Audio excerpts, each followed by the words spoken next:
الحمد للہ رب العالمین والصلاة والسلام علی سید المرسلین نبینا محمد وعلی آلہ وصحبہ اجمعین۔ ساری تعریفیں اللہ وحدہ لا شریک کے لیے ہیں، اور پیغمبر اعظم محمد رسول اللہ صلی اللہ علیہ وسلم پر درود و سلام نازل ہو، جنہوں نے اللہ رب العالمین کا پیغام ہم تک پہنچایا اور ہدایت کا راستہ دکھایا اور گمراہیوں سے ہماری حفاظت کی۔ جیسا کہ آپ جانتے ہیں کہ امام نووی رحمہ اللہ کی کتاب جو 40 احادیث کا مجموعہ ہے، اس کی مختصر شرح ہم کر رہے ہیں، اور آج جس حدیث کی ہم وضاحت کریں گے وہ حدیث نمبر 12 ہے، جس میں اس چیز کی وضاحت ہے کہ ایک مومن آدمی کو ایسے امور سے پرہیز کرنا چاہیے اور بچنا چاہیے کہ جو اس کی ذات سے متعلقہ نہیں ہیں اور جس کا اس سے کوئی تعلق نہیں ہے، ایسی چیزوں سے وہ بچ کر رہے۔ حدیث چھوٹی سی حدیث ہے،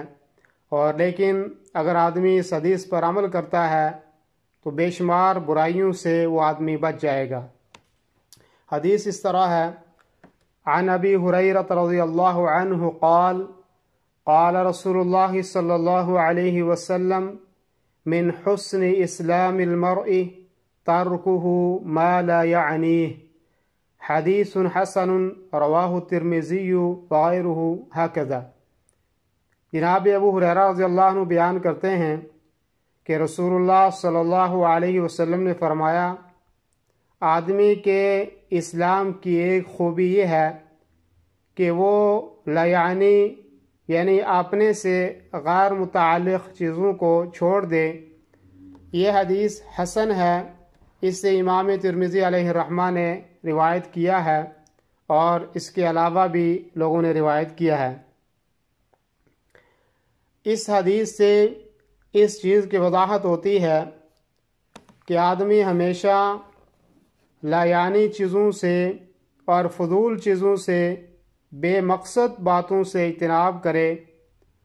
اور ان لا یعنی چیزوں کو چھوڑ دے کہ جو اس سے متعلقہ نہیں ہیں۔ اور ان چیزوں کا چھوڑنا گویا کہ آدمی کے اسلام کی خوبی اور بہتری کا ایک نمایاں پیغام ہے۔ اسی طرح مومن کو اپنی زبان اور اپنے وقت کی حفاظت کرنی چاہیے، اور جو آدمی اپنی زبان کی حفاظت کرتا ہے یا اپنے وقت کی حفاظت کرتا ہے، اللہ رب العالمین اس کو سکون قلب عطا فرماتا ہے۔ اور اس حدیث میں گویا کہ لا یعنی چیزوں سے مراد یہ ہے کہ ایسے افعال اور ایسے اقوال جو آدمی کے متعلق نہیں ہیں، یعنی جو غیر متعلقہ امور ہیں، ان میں دخل اندازی نہ کرے۔ اور اگر آدمی ایسے امور میں دخل اندازی سے بچ جائے کہ جو اس سے متعلقہ نہیں ہیں، تو وہ انشاءاللہ بہت سارے فتنوں سے بچ جائے گا۔ آج آپ دیکھیں کہ ہر آدمی دوسروں کے امور میں دخل اندازی کرتا ہے، اور ہر آدمی ایسے امور میں داخل ہونے کی کوشش کرتا ہے جو اس سے متعلقہ نہیں، چاہے وہ حکومت کے ہوں، چاہے وہ پڑوسی کے ہوں، چاہے وہ میاں بیوی کے ہوں، چاہے کسی بھی معاشرے کے کوئی بھی معاملات ہوں، ہر آدمی یہ کوشش کرتا ہے کہ میں اس میں دخل اندازی کروں، حالانکہ اس کی یہ دخل اندازی کسی اعتبار سے بھی اس کے لیے نفع کا ذریعہ نہیں، الا یہ کہ کوئی آدمی کسی مومن کے درمیان صلح کروانا چاہتا ہے، کوئی اچھا پیغام دینا چاہتا ہے، نصیحت کرنا چاہتا ہے، اللہ کی کتاب اور اس کے رسول کا کوئی پیغام پہنچانا چاہتا ہے، یہ الگ بات ہے، یہ بہتر بات ہے۔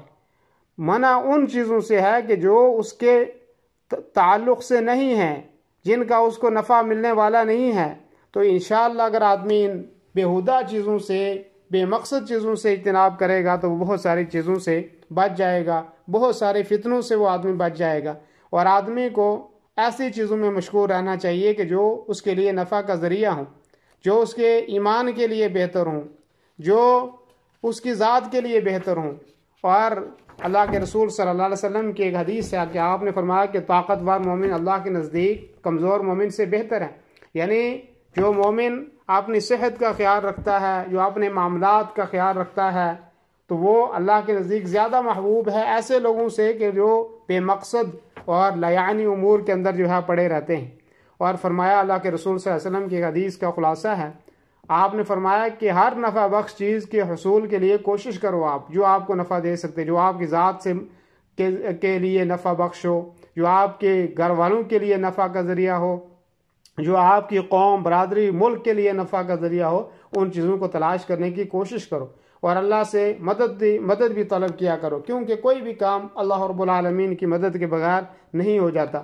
اور اسی طرح فرمایا کہ عاجز بن کے نہ رہو، یہ مسلم شریف کی حدیث کا خلاصہ ہے۔ تو عاجز نہیں آدمی کو بننا چاہیے۔ اللہ کے رسول صلی اللہ علیہ وسلم ہمیشہ عاجزی سے اور جو ہے سستی سے، کاہلی سے آپ پناہ مانگتے تھے۔ تو اس حدیث سے جو